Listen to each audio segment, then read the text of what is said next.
შესაძლოა გაგიკვირდეთ თუ გეტყვით, რომ დღეს საქართველოს პრეზიდენტის ინაუგურაცია შედგა. მოგესალმებით. საქართველოს პრეზიდენტის სალომე ზურაბიშვილის ათონელის რეზიდენციასთან. ინაუგურაცია ხომ სხვა არაფერია თუ არა სიმბოლო იმისა, რომ პრეზიდენტისთვის ბოძებული ძალაუფლების წყარო ხალხია და ანგარიშვალდებულიც ეს პრეზიდენტი ხალხთანაა. ინაუგურაცია ხომ სხვა არაფერია თუ არა ფიცი, ემსახურო ერს და იყო მისი ჭირვარამისა თუ სიხარულის გამზიარებელი.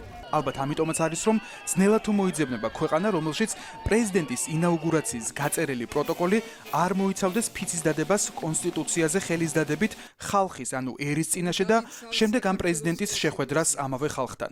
დღეს ათონელზე იდგა პრეზიდენტიც და იდგა ხალხიც. დღეს ჩვენ აქ ვდგავართ. იქითკენ არის სიცარიელე.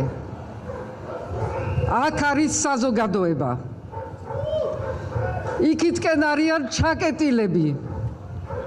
ჩვენ ვართ გარეთ. იმიტომ რომ ჩვენ არაფრის არ გვეშინია. 6 წლის წინ მე დავდევი ფიცი კონსტიტუციაზე, მაგრამ კიდევ უფრო ქვეყნის მიმართ ერთგულებაზე და თქვენს მიმართ ერთგულებაზე. ამიტომ ვარ მე დღეს აქა და ეს ერთგულება არაფრით არ შეიცვლება.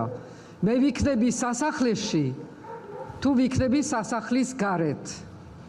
მე აქედან გამოვალ, თქვენთან გამოვალ და თქვენთან ერთად ვიქნები.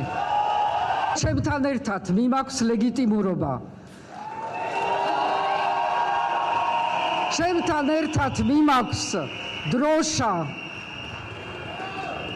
ჩემთან ერთად მიმაქვს ის, რაც არის თქვენი ნდობა. ახლა ამ წუთებში საპარლამენტში ხდება. ეს არის ნამდვილი პაროდია და ამ სახელმწიფოს არ ეკადრება. საქართველოს არჩეული პრეზიდენტი ბატონი მიხეილ ყაველაშვილი. პაროდიაზე, რომელიც აქედან რამდენიმე ასეული მეტრის დაშორებით პარლამენტის სასახლეში მიმდინარეობდა, არც ბევრი თქმულა და არც ბევრი დაწერილა. შინაუგურაცია ვიღაცა მარტივად სოციალურ ქსელში დაწერა და მალევე პარლამენტის სასახლის წინ წითელი ბარათებით მდგომმა ხალხმა წაიტაცა. როცა ჯამბაზი გადადის სასახლეში, ის მეფე ვერ ხდება. სასახლე იქცევა ცირკად. ძველი თქმულება არისო და რატომაც არა. ვიწრო წრეში აღნიშნულ შინაუგურაციას კომიკურობა დღეს ნამდვილად არ აკლდა.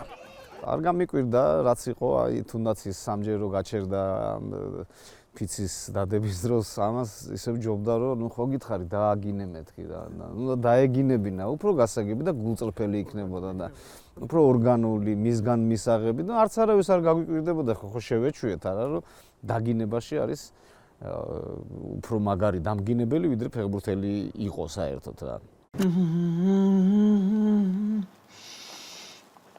დარეჯა რა ხელი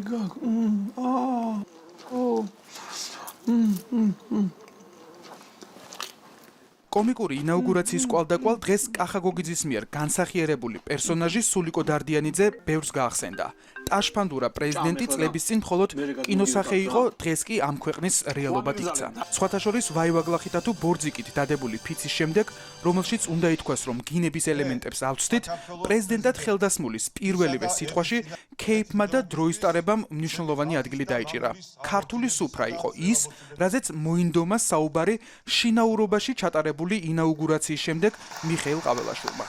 მოგეხსენებათ, ქართული სუფრა არა მხოლოდ ჩვენი ტრადიციების და დამოკიდებულებების გამოვლინებაა, არამედ არამატერიალური კულტურული მემკვიდრეობის ძეგლია, რომელიც ყველაზე კარგად გვიჩვენებს ჩვენი ქართველების დამოკიდებულებას მშვიდობის მიმართ. ნებისმიერი ქართული ტრადიციული სუფრა უფლისა და მშვიდობის სადღეღელოდ იწყება. ამით ქართველი კაცი ღმერთს ადიდებს, მადლიერებას გამოხატავს და პირველ რიგში მშვიდობას შესთხოვს. ეს აიხსნება სწორედ ჩვენი წარსულით, იმით რომ მომებისგან დაქანსული ქართველებს მშვიდობა სანატრელი გვაქვს ქცეული. ბედმა არც იმაში გვიწყალობა, რომ აგერ ორ დღეში ახალი წლის ღამეა და ახლად ხელდასმულ პრეზიდენტს დიდი ალბათობით ახალი წლის სიტყვის ჩაწერაც მოუწევს. ბატონო პრეზიდენტა, ალბათ აჯობებს სასახლეში დაბრუნდეთ, საახალწლო განახორციელოთ და შემდგომ დაუბრუნდეთ წვეულებას. გეხვეწები რა, აქედან ჩავერთები რა. არ შეიძლება ერთხელ მაინც ახალი წელიწად ვიქეიფო. დაჯექი რა, გოზინაყი შეჭამი რაღაც ან წადი რა. ახლა დარწმუნებული ვარ, სადღაც სახინკლეში ისხდებიან შინაურობაში. ისედაც ხალხმა ხოლმე შინაურაცია და არ ქვამ ყველაფერსა და ეხლა შინაურულად სადღაც სახინკლეში სხედან და რაღაცა არახს ურახულებენ და რაღაც ყაվել და ასე შემდეგ რა. ღონისძიება მიმდინარეობს. მართლაც, შინაუგურაციის შემდეგ ისევ ვიწრო წრეში кейფი და დროის ტარება ბოდბეში გადაწყდა. სანამ გადაიღებთ იქამდე უნდა მეკვრათ. კარგით გადავიღებ, იმიტომ რომ სავარაუდოდ ბოდბეში ღონისძიებაა ხო? ანუ იქიდან გავა, საიდან გავიგზავნოთ, დავკეტოთ, რომ არ შეიძლება აქ მოზრაობა. ისე როგორც ნამდვილ სატირას შეეფერება, პარლამენტში გამართულმა პროცესებმა გაცინებაზე მეტად უნდა დაგვაფიქროს. დასაფიქრებელი კი რა გასაკვირია, რომ ბევრია. ვის წინაშე დადო ფიცი პრეზიდენტად წოდებულმა ყაველაშვილმა. სულ რომ არაფერი ვთქვათ იმაზე, რომ ამ ღონისძიებას არათუ უცხო ქვეყნის დელეგაციები, დიპლომატიური კორპუსიც კი არ დასწრებია. სულ რომ არაფერი ვთქვათ დიპლომატებზე, ამ ღონისძიებას ჯარიც კი რომ არ დასწრებია. სულ რომ არაფერი ვთქვათ ჯარზე, კონსტიტუცია პრეზიდენტად დასმულს არა საკონსტიტუციო სასამართლოს თავმჯდომარემ, არამედ ერთი პარტიის მიერ დასულმა პოლიტიკურმა პირმა მიაწოდა და ტექსტიც მანვე ამოაკითხა. წინა პრეზიდენტების არჩევის დროს თუ დააკვირდებით ტექსტს, ფიცის ტექსტს არჩეულს წარუდგენს პოლიტიკურად ნეიტრალური დამოუკიდებელი კონსტიტუციური ინსტიტუტის ხელმძღვანელი, ხო? საკონსტიტუციო სასამართლოს თავმჯდომარე იყო ხოლმე. ამისგან განსხვავებით, წელს ჩვენ ვნახეთ, რომ პოლიტიკური ორგანოს ხელმძღვანელმა წარუდგინა ეს ტექსტი და შესაბამისად არჩეულმა პრეზიდენტმა იმ აუდიტორიის წინაშე დადო ფიცი, რომელიც არსებითად მხოლოდ პარტიული იყო.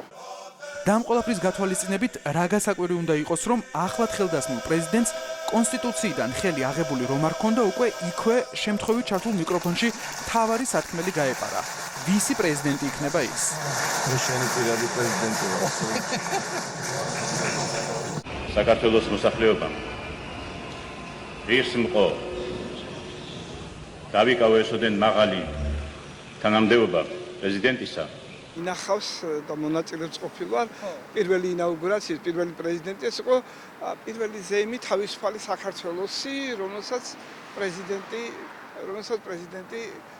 პრეზიდენტი პირველად გამოჩნდა ასპარეზზე. ეს იყო ძალიან დიდი რაღაცა პროცესი, აი სახელმწიფო გვაქვს და რომელსაც ყავს პრეზიდენტი.